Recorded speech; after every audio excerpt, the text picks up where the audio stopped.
Bonjour à vous les ludistes, je suis Angelo. Je suis Brigitte. Nous sommes des amateurs de Jeux de société. Oui, de jeux de société. Et ensemble nous formons la chaîne Brigello. Wouhou Brigitte, Angelo. aujourd'hui on va simplement vous parler de 4 jeux qu'on a joués il n'y a pas longtemps, récemment. Voilà, et on va commencer tout de suite, hein, on va pas attendre, direct, voilà. Comme ça, dans le vif du sujet, avec... On va commencer avec... My Island de Knikni. Oui, Rainer Knizia, donc un jeu qui est sorti cette année, la suite attendue de My City. C'est ça.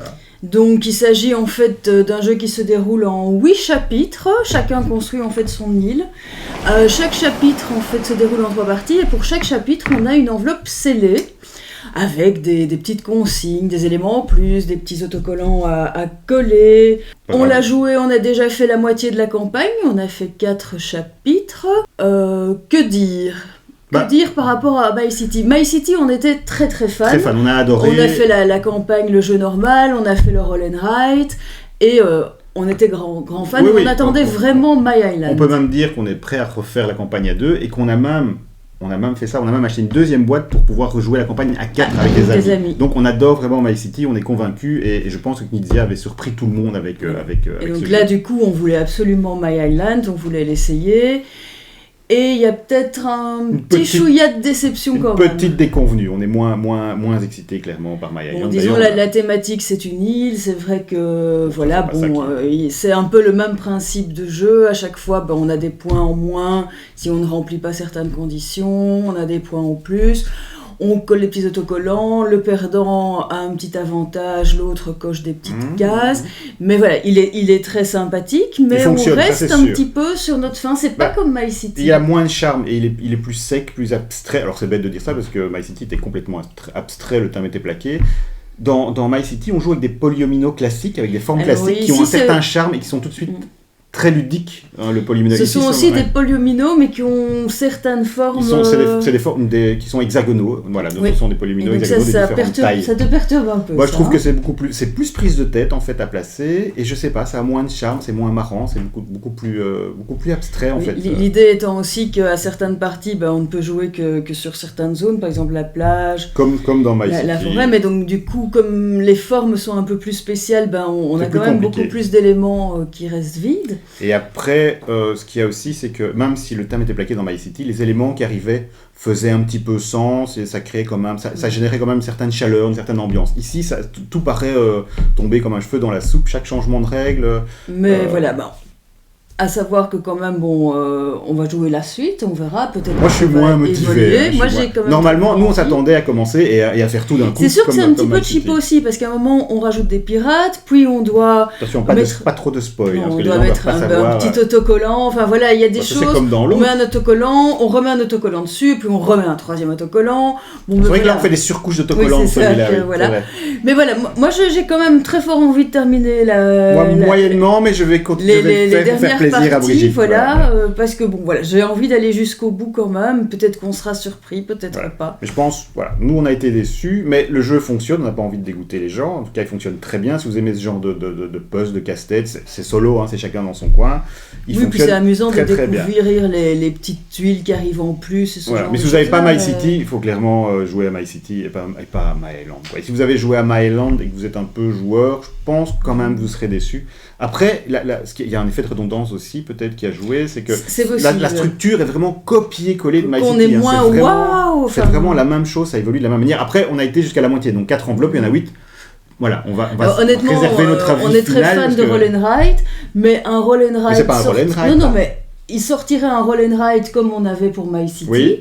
Je pense pas que celui-là, je l'achèterais. Ah, moi je l'essaierais. Parce que moi j'avais adoré. Je trouvais que le Roll and Write de My City, c'était un tour de force. Oui, mais tu aimes moins le jeu. Donc... Oui, c'est vrai. Mais en mettant Roll and Write, en tout petit truc à voyager, là, ça pourrait faire sens. Voilà. On discutera. D'accord. Donc voilà, ça c'était un peu notre avis mitigé sur My Island. Après aussi, dans un truc que je veux dire, dans My City, donc le matériel est pas terrible, quoi. C'est des bêtes tuiles, les graphismes sont pas extraordinaires, ça fait pas rêver, ça fait le taf et c'est tout. Mais ici, dans My Island, comme le jeu nous paraît un peu moins excitant, et j'ai trouvé le matériel encore moins sympathique, on va dire. Oui, t'as parfois quelques problèmes à reconnaître les territoires entre la forêt et la montagne. Oui, je me souviens que... Moi Oui, toi, oui. D'accord. T'as parfois essayé de mettre des tuiles un peu là où il fallait pas. Oui, mais ça, c'est parce que je triche. Oui. C'est voilà, mais donc mais on n'est pas déçus. Moi, franchement, j'ai envie de le terminer. D'accord, on le terminera.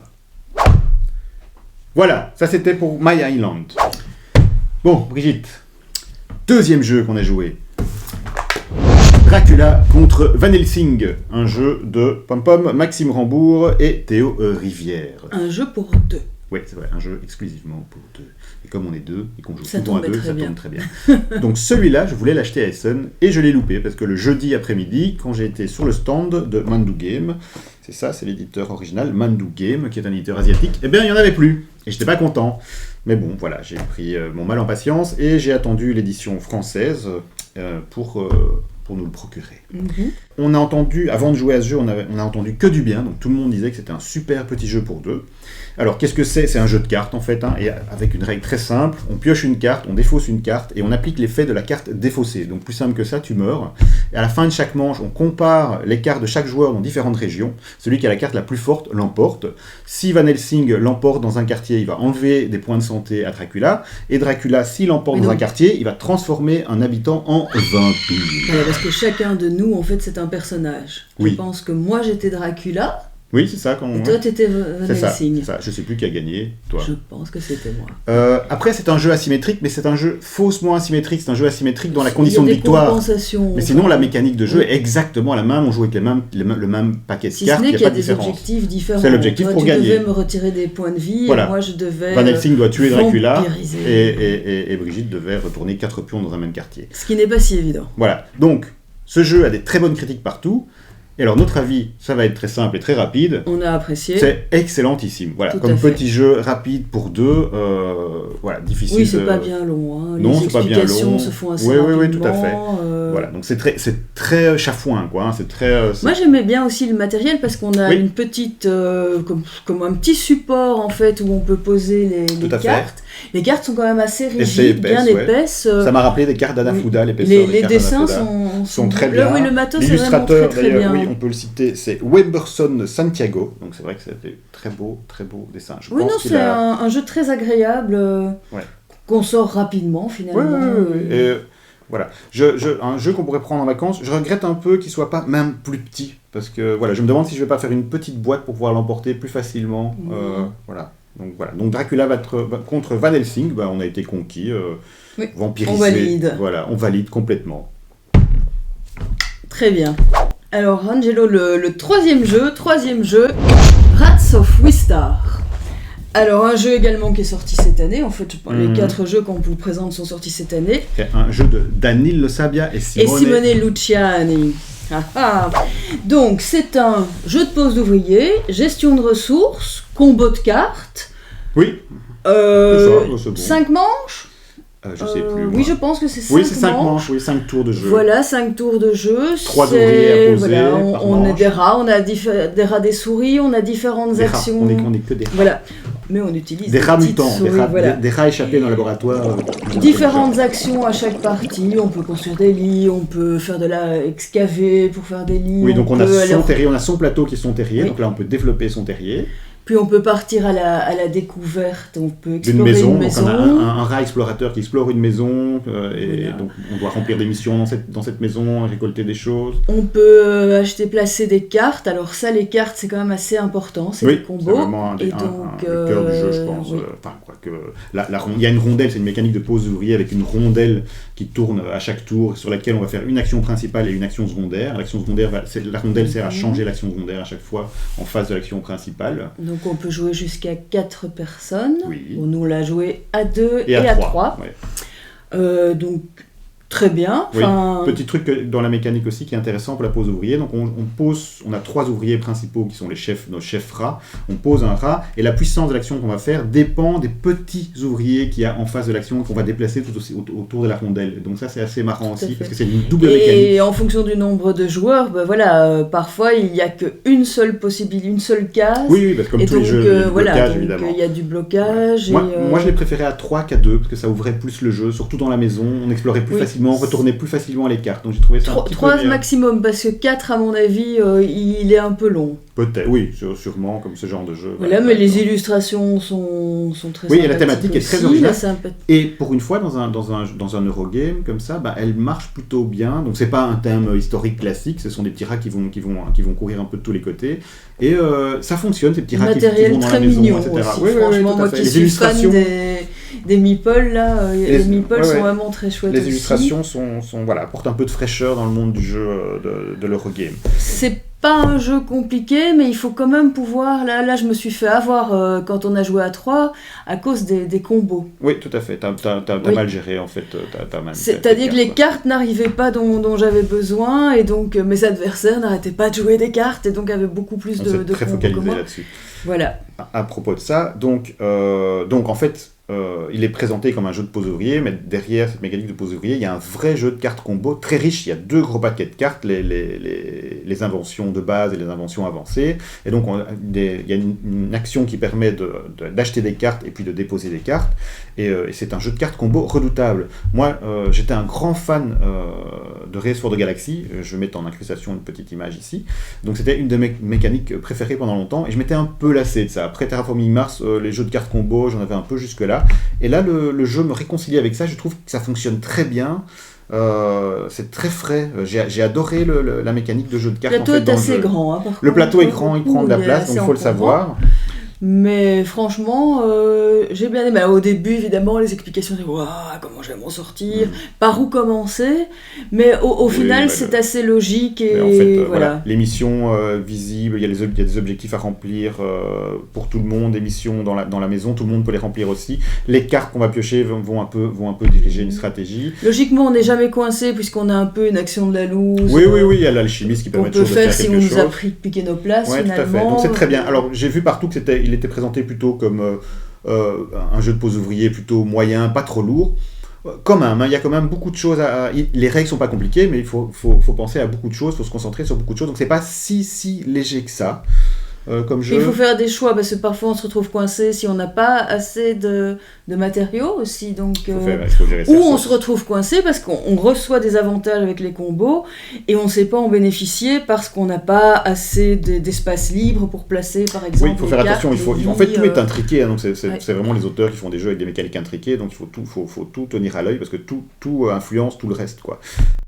Alors, un très bon point, c'est qu'après notre partie à 3, moi j'y ai repensé, je me suis dit, mais j'aurais dû jouer comme ça, la prochaine fois je vais essayer ça. Et donc, ça c'est vraiment un très bon point, de repenser au jeu, de repenser à sa partie et de dire. Et en se disant, la prochaine fois j'essaye une autre façon. Voilà, donc ça c'est vraiment très bien. Donc, Wrath of Wistar, on est aussi tout à fait satisfait, conquis. Ravi à conseiller. C'est un très bon jeu. Voilà. À départager avec le suivant, peut-être. Voilà. Par rapport à Wrath of Wistar et un de ses auteurs, Simone Luciani, il faut signaler quand même qu'il a fait énormément de jeux, dont un de mes jeux préférés dont on a parlé récemment, qui est Grand Austria Hotel. À noter aussi qu'il y a une très bonne rétrospective en 2 vidéos qui vient de sortir sur YouTube, qui a été réalisée par La Rue du Jeu. Voilà, je mets ici une petite image, je mettrai le lien dans la description, qui est vraiment à regarder si on est intéressé par l'auteur et si on veut découvrir des tas de jeux. La multitude de jeux qu'il a fait. Auxquels il a participé. Ouais. Bien.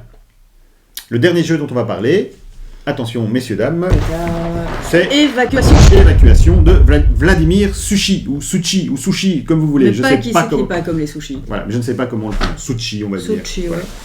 Alors, tu veux dire quelque chose, ta première impression? Alors la première impression quand tu m'as proposé, c'est pas une thématique que j'aime beaucoup, c'est l'espace, il faut évacuer, il faut aller coloniser, de l'autre côté.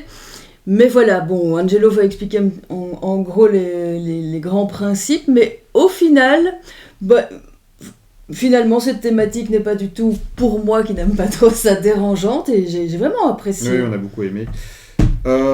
Donc, évacuation, j'ai vu que c'est un jeu qui a eu un accueil plutôt mitigé. Voilà, il n'est pas descendu, il y a des gens qui l'apprécient, je pense qu'il a 7.7 sur Board Game Geek, c'est une bonne note, mais voilà, mais on ne l'a pas porté au nu.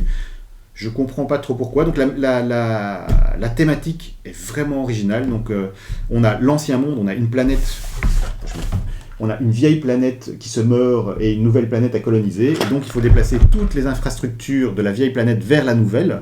Et ça, j'ai trouvé que c'était vraiment original. C'est un plateau très très grand. Le plateau un peu moins grand quand même que Rato Fuista, je pense. Il le vaut. Oui, ça se vaut. 4 parties.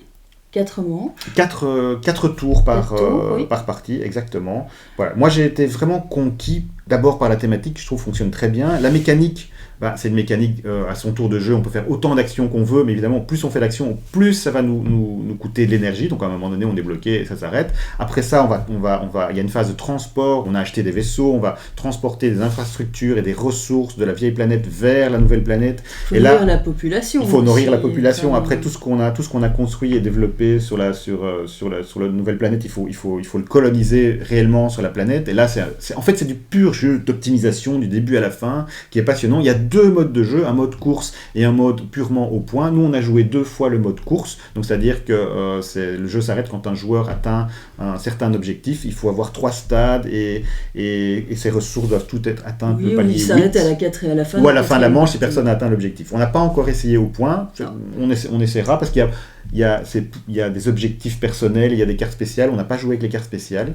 Mais déjà rien que le jeu de base comme ça, voilà. Et encore une fois, ça c'est un jeu, moi personnellement, qui me donne énormément envie d'y rejouer et d'essayer d'autres façons d'y jouer. Voilà, pour moi, c'est vraiment, en tout cas des 4 qu'on a joués, là vraiment celui que j'ai trouvé le plus passionnant et qui me donne le plus envie d'y rejouer. Voilà, entre Rats of Wistar aussi, mais alors hier tu me demandais, tiens, finalement, lequel des 2 tu as préféré. Oui, si je te propose, Brigitte, de faire une partie de Rats of Wistar ou d'évacuation, là maintenant tu choisis lequel. Je pense que je choisis évacuation. Voilà, moi aussi. Voilà. Même si Rats of Wistar, on adore et qu'on ne refusera pas une partie. Donc pour nous, c'est vraiment Voilà, moi la première fois, je suis un peu restée sur ma fin pour le décompte des points, parce que là on avait terminé justement en franchissant le t'avais rempli le cap.